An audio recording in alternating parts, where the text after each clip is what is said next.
Mabuhay ang Pilipinas! Mabuhay!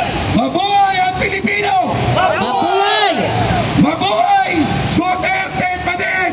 Mabuhay! Duterte pa rin! Ang tunay na nagmahal sa Pilipinas. Muli po, kami tumitingin sa mata at sa mata niyo po.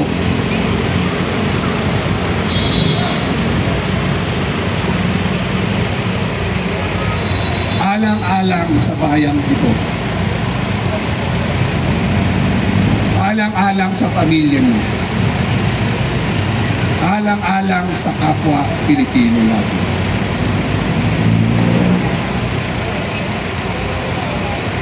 Salamat.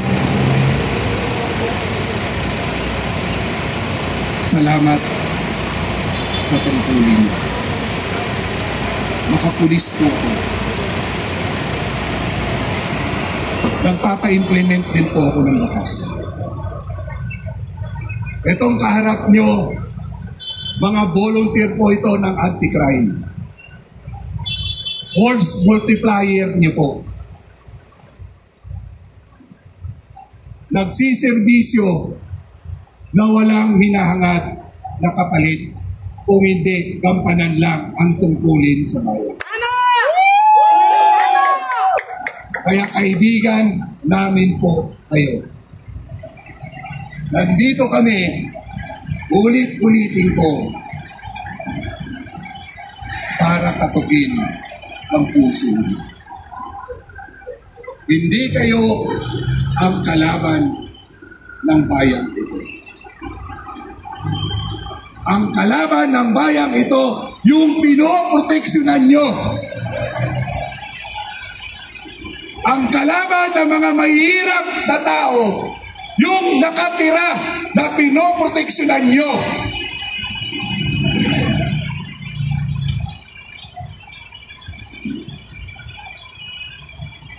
Ang nagpapahirap sa bayang ito, ang mga politikong kahaman, politikong adik. Adik din sa pera.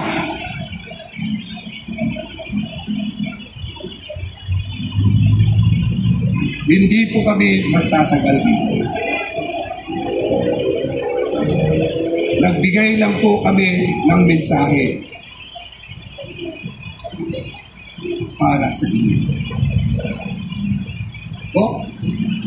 Kayo sa panahong ito! Hindi! Huwag natin gawing hadlang ang kahinaan ng ilan para sa kasiyahan natin at sa ating pamilya. Tandaan po natin na ang kasiyahan ay nagmumula sa ating sarili. Kaya po, ang aming tuntunin kung bakit kami nandito, we have to love the sinner, but we have to hate their sin. Tama! Lahat ng mga nagpapahirap sa atin, sila po ay makasalanan. Ang ayaw natin ay yung kasalanan na ginagawa nila na nagpapahirap sa ating inambayan. Subalit sila bilang makasalanan, mahal pa rin natin sila.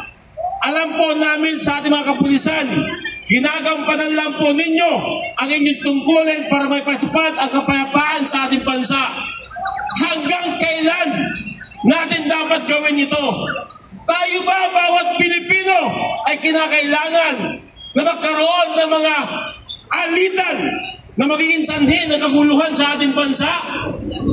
Hindi po ba kayo nahihirapan sa panahon na kung saan ang ating pamilya ay umiiyak na sa kahirapan dahil yung ilan ay nagugutom na rin? Dapat po magmalasakit tayo sa ating bayan. Paano po natin gagawin ito? Ang paraan po na magpapalasakit sa ating bayan, ano po ba ang tama para sa lahat? Hindi po importante kung kayo ang tama, kami ang tama o sila ang tama. Ano po ba ang tama na dapat nating sundin lahat para sa kapakanan ng ating sarili, ng ating pamilya, ng ating bayan, at higit sa lahat, ang bawat Pilipino na umaasa kung paano maitawid ang kanilang kabuhayan at magkaroon ng kapakanan sa kanilang pamilya, lalo higit sa ating inang bayan. Maraming salamat po sa oras na nilaan ninyo. Maaring kami po ay nagambalan namin ang panahon na supposed to be kayo po din ay nagsasamba. Kami po pinili namin na sumama dito sa kabila po ng aming ginagawa sa araw ng linggo. Dahil nais po namin iparating sa inyo ang aming damdamin. Kami po ay hirap na rin sa lahat ng sektor. Maaring ang ilan sa inyo ay katulad na rin na nararamdaman namin. Subalit kailan po natin dapat gawin ang mga bagay na dapat po natin sundin para po sa tama. Dahil po ang tamang ito ay magbibigay po sa atin ng kapayapaan, kasaganahan at higit sa lahat, ito po ang magbibigay sa atin ng gabay para po sa ating kinakaharap. Maraming salamat po sa inyo. Yung inyo po pinoproteksyonan, kababayan ko po yan. Yan po ay amin nire-respeto. Mahal po namin siya bilang bahagi po ng aming layunin. Dahil lahat naman po tayo nagkakasala. Ang ayaw lang po namin, masyado na lang minahal ang kanilang kahinaan sa kanilang pagiging malupit sa bawat isa sa atin. Tanong natin ngayon sa ating sarili, hanggang kailan tayo dapat magtitiis?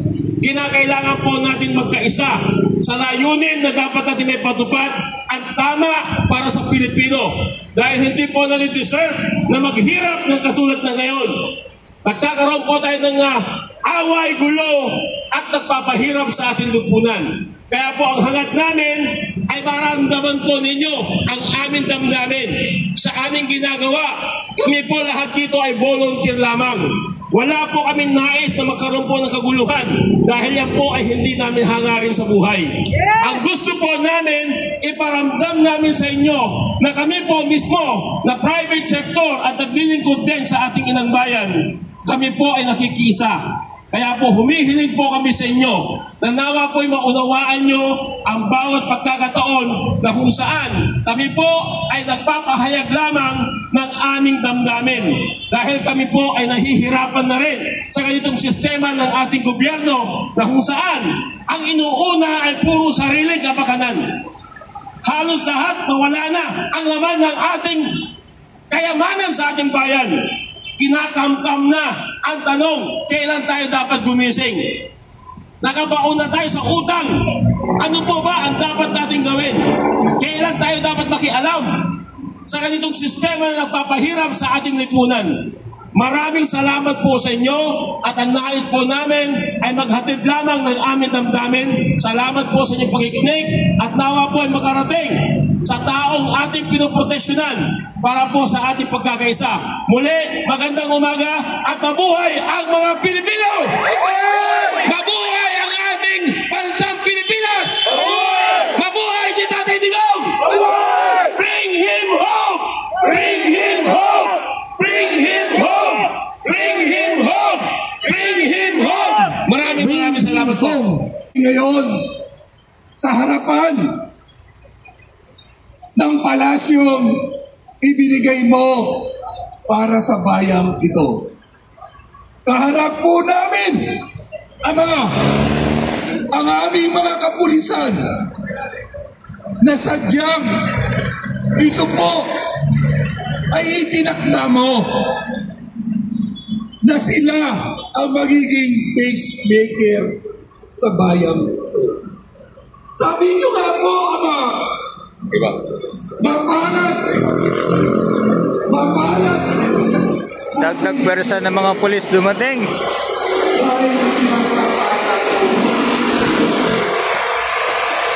Huwag niyo po sanang pabayaan ang mga kapulisan namin ito, Ama, na magamit lahat sa kapwa niyang Pilipino. Wala ang imposible sa iyo, Ama. Ang mga lahat ng pangyayaring ito ay meron kayong mensahe sa amin.